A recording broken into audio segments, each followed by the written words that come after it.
Bhogapuram airport Jaganmohan Reddy గారు రాకపోతే ఇవాళకైనా మొదలయ్యేదని అడుగుతున్నాను.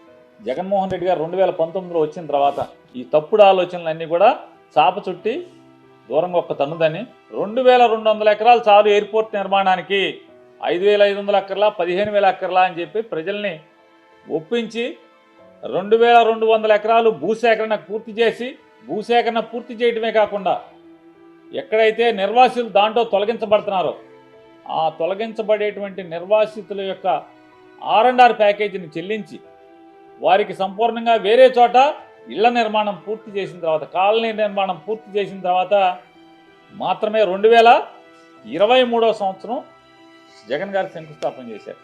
అప్పటికి దానికి కావాల్సిన పర్యావరణ అనుమతులు, భూసేకరణ కానీ, లేదా రైతులు కట్టాల్సిన ప్రతి నయా పైసా కట్టడం కానీ, తొలగించిన ఇళ్లకు కానీ, తొలగించినటువంటి అన్ని ప్రజలకు సంబంధించినటువంటి అవసరాలను కానీ పునర్నిర్మాణం చేసి జగన్మోహన్ రెడ్డి గారు 2023 శంకుస్థాపన చేస్తే, ఊరికే 15,000తో అంటే 15,000 మీరు ప్రకటనిస్తే సరిపోద్దా, రాయేస్తే సరిపోద్దా శంకుస్థాపన?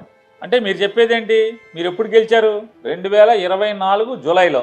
అంటే 2024 జూన్ ఆఖరి అయిపోతే అంటే అది ఒక 6 మాసాలు, ఇది ఒక 12 మాసాలు, అంటే 18 నెలల్లో మీరు భూసేకరణ చేసేసి ఎయిర్పోర్ట్ కట్టేసేసి మొత్తం పూర్తి చేసేసారా?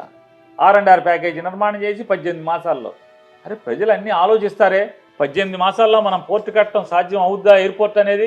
అది అంతర్జాతీయ స్థాయిలో ఎయిర్పోర్ట్ నిర్మాణం చేయడం అనేది అవుతుందా అంటే ఆ స్పృహ కూడా లేకుండా ఎంతసేపు ఎవడు చేసిన పనైనా మన ఖాతాలో వేసుకోవాలి, మేమే చేసాం అని చెప్పని డబ్బాలు కొట్టుకుని ఎవడో కష్టార్జితాన్ని కూడా మీ జేబులో వేసుకోవాలనేటువంటి తప్పుడు ఆలోచన, మీ గురువు నేర్పిన చంద్రబాబు నేర్పినటువంటి తప్పుడు సాంప్రదాయాన్ని తూచా తప్పకుండా అమలు చేస్తున్నటువంటి ఇండిగో రామ్మోహన్ నాయుడు గారు తంతు మనం చూస్తున్నాం.